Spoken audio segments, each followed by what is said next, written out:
Cara belajar efektif untuk menghadapi ujian.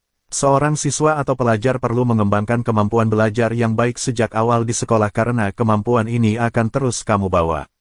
Berhubung belajar menjadi semacam masalah yang dihadapi oleh semua pelajar di semua tingkat pendidikan, kamu bisa mendapatkan bantuan dari orang lain untuk belajar dengan baik. Berikut langkah-langkah cara belajar yang baik untuk menghadapi ujian. 1. Tenangkan dirimu. Perlu diingat bahwa dengan memenuhi persentase kehadiran yang cukup dan mengerjakan tugas-tugas secara baik, kamu sudah memiliki pengetahuan memadai untuk menghadapi ujian. Pengetahuan utama inilah yang nanti akan membantumu ketika ujian berlangsung. Jangan panik. Kepanikan hanya akan membuat situasi bertambah buruk. Kamu hanya akan berfokus kepada hal-hal buruk, dan bukan ujian itu sendiri. Seringkali, kepanikan justru menyulitkanmu untuk mengerjakan ujian dengan baik. Jika kamu merasa panik, tarik napas dalam-dalam dan katakan kepada diri sendiri bahwa kamu bisa. Sebetulnya, kamu harus sadar dan mengetahui bahwa pentingnya belajar setiap hari dan jangan hanya beberapa hari saja sebelum ujian. Beberapa orang selalu belajar dalam pola seperti itu karena mengetahui bahwa belajar di menit-menit terakhir bukanlah pola belajar yang ideal, terutama untuk mempelajari dan mengingat kembali materi-materi yang sudah lama dipelajari. Selain itu, pastikan kamu tidak belajar terlalu lama. Beristirahatlah selama sekitar 5-15 menit. 2. Tentukan materi-materi pelajaran yang harus dikuasai. Biasanya, dalam ujian terdapat topik dan materi tertentu yang akan dibahas, dan penting bagimu untuk mengetahui materi atau topik apa yang perlu dipelajari. Jika tidak, kamu hanya akan menyia-nyiakan waktu belajarmu. Tanyakan kepada gurumu tentang kisi-kisi topik yang akan diujikan dan bab apa saja yang perlu dikuasai. Sebagai contoh, tanyakan era kerajaan apa saja yang akan diujikan. Untuk matematika, tanyakan apakah kamu harus membuat diagram. Jika kamu merasa tidak yakin, jangan ragu untuk bertanya kepada gurumu karena beliau pasti ingin kamu berhasil. Pelajari topik-topik yang paling penting terlebih dahulu. Biasanya, beberapa ide, konsep, atau keahlian utama akan diujikan. Ketika waktu mendesak, fokuskan energimu kepada topik-topik penting yang akan diujikan daripada mempelajari berbagai macam topik. Lembar ulasan, topik-topik yang sudah ditandai di buku teks, dan materi-materi yang ditekankan secara berulang kali oleh gurumu di kelas biasanya merupakan petunjuk untuk mengetahui topik-topik atau materi-materi terpenting. Cari tahu bentuk ujian yang akan diberikan. Ketahui jenis pertanyaan yang akan diberikan, misalnya pilihan ganda, esai, teks masalah, dan lain-lain. Cari tahu juga nilai untuk setiap bagian soal. Jika kamu tidak mengetahuinya, tanyakan kepada gurumu. Dengan begini, kamu akan mengetahui bagian-bagian soal yang paling penting dan bentuk soal yang akan diberikan.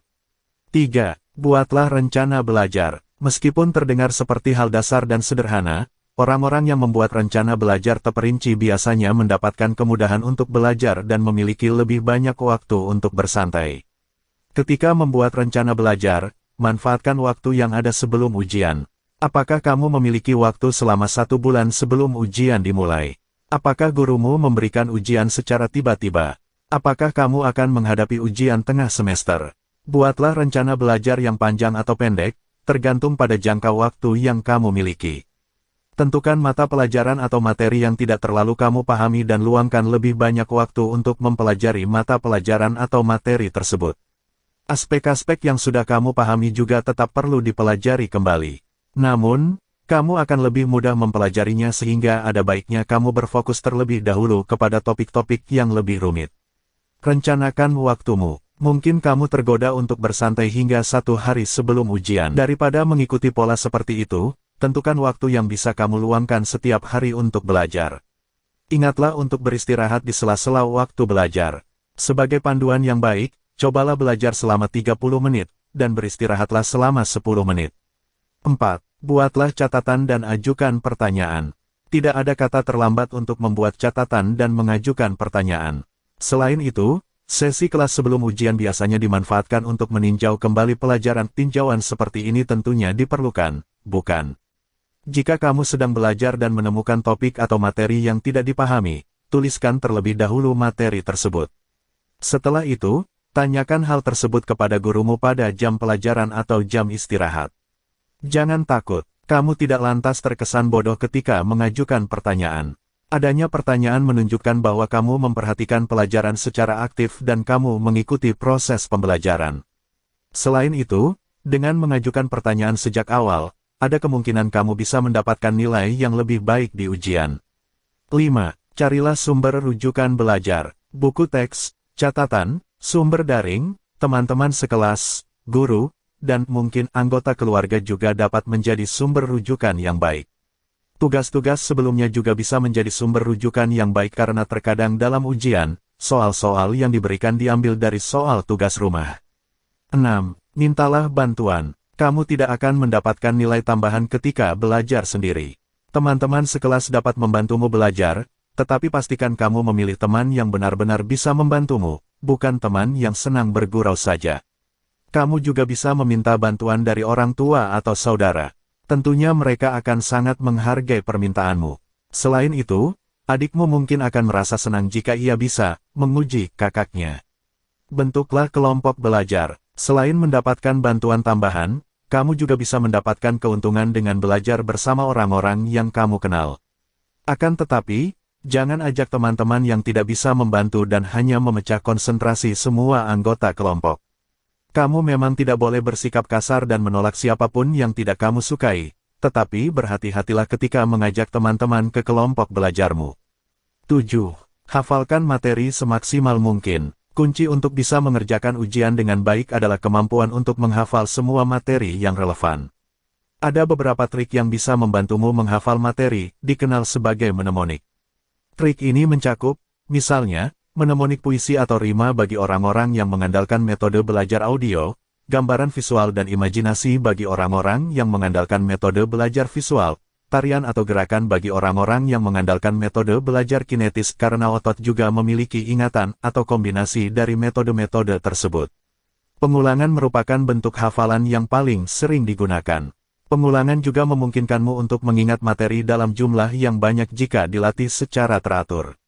Oleh karena itu, latihlah hafalanmu hingga kamu bisa mengingat materi secara cepat karena latihan seperti ini merupakan bentuk penguatan. Cobalah tuliskan kembali catatanmu untuk dipelajari.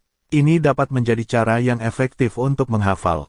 8. Carilah waktu untuk belajar. Waktu belajar yang singkat dan berulang seringkali lebih efektif daripada waktu belajar yang panjang. Sembari menunggu bis sekolah atau mobil jemputan, lihat kembali kartu-kartu materimu. Lihat kembali diagram limpas sembari menunggu sarapanmu siap. Bacalah kutipan penting dari puisi, Aku, sembari menggosok gigi. Tinjau kembali materi yang akan diujikan di sela-sela jam pelajaran atau di waktu istirahat. 9. Berikan hadiah untuk dirimu sendiri. Dalam rangka menyemangati diri untuk berusaha dengan keras, ada baiknya kamu juga menghadiahi diri. Siapkan hadiah jika kamu berhasil mencapai tujuan belajar tertentu atau mendapatkan hasil yang diinginkan, tentunya dengan nilai hadiah yang meningkat agar kamu termotivasi. 10. Persiapkan diri dan rapikan hal-hal yang diperlukan untuk menghadapi ujian. Pastikan kamu sudah memiliki apa yang diperlukan untuk ujian sejak 1 hari sebelumnya. Jika kamu membutuhkan pensil 2B, kalkulator, kamus bahasa Inggris, atau perlengkapan lainnya, kamu harus sudah memilikinya sehari sebelum ujian. Semakin matang persiapan yang dilakukan, kamu akan merasa lebih tenang dan bisa mengerjakan ujian dengan baik. Pastikan kamu juga mengatur alarm agar tidak bangun terlambat. 11. Tidurlah dengan cukup. Langkah ini penting dan tidak boleh dilewati. Tanpa tidur yang cukup, kamu tidak bisa mengerjakan ujian dengan baik karena otakmu tidak dapat berfokus kepada ujian yang dijalani. Jika kamu tidak bisa tidur, cobalah minum segelas susu atau teh hangat. Pastikan kamu tidak mengonsumsi minuman yang mengandung kafein. Jangan ubah pola tidurmu. Tidurlah pada jam tidur biasa agar pola tidurmu terjaga. 12. Bangun dan persiapkan diri untuk menghadapi ujian. Aturlah agar alarm berbunyi di pagi hari. Tibalah di sekolah tepat waktu atau beberapa menit lebih awal. Jika kamu harus melakukan registrasi, membayar biaya, melakukan proses identifikasi dan semacamnya sebelum ujian berlangsung, alokasikan waktu tambahan untuk menyelesaikan proses-proses tersebut. Tunjukkan sikap yang positif. Jika kamu telah banyak belajar tetapi merasa tidak dapat melewatinya dengan baik, kamu justru mengurangi kesempatan untuk mengerjakan ujian dengan baik. Pandanglah dirimu sendiri sebagai sosok yang mampu melewati ujian tersebut dengan bergantung kepada semua persiapan dan perhatian terhadap materi-materi yang diajarkan di kelas. Kepercayaan diri merupakan kunci untuk mengerjakan ujian dengan baik. Tetapkan ekspektasi yang tinggi. Jangan sekadar berharap mampu untuk lulus ujian jika kamu memiliki kemungkinan yang besar untuk lulus, tetapi cobalah berusaha untuk mendapatkan nilai yang tinggi. Dengan begini, kamu bisa mendapatkan nilai yang lebih baik. Selain itu, jika di ujian berikutnya kamu tidak mendapatkan nilai yang begitu baik, setidaknya kamu sudah mendapatkan nilai yang tinggi agar nilaimu secara keseluruhan tetap tinggi. 13. Jangan terus memeriksa ponsel, iPad, atau gawai lainnya. Gawai hanyalah pengalih perhatian ketika kamu sedang meninjau ulang materi. Jika kamu memainkan gawai, tentu saja kamu akan tergoda untuk berkirim pesan dengan teman, mendengarkan musik, memainkan permainan, dan lain-lain. Demikianlah cara belajar untuk menghadapi ujian. Semoga bermanfaat dan jangan lupa bantu untuk subscribe, like, komen, share dan aktifkan lonceng notifikasinya agar selalu mendapatkan info dari media Info Guru. Terima kasih.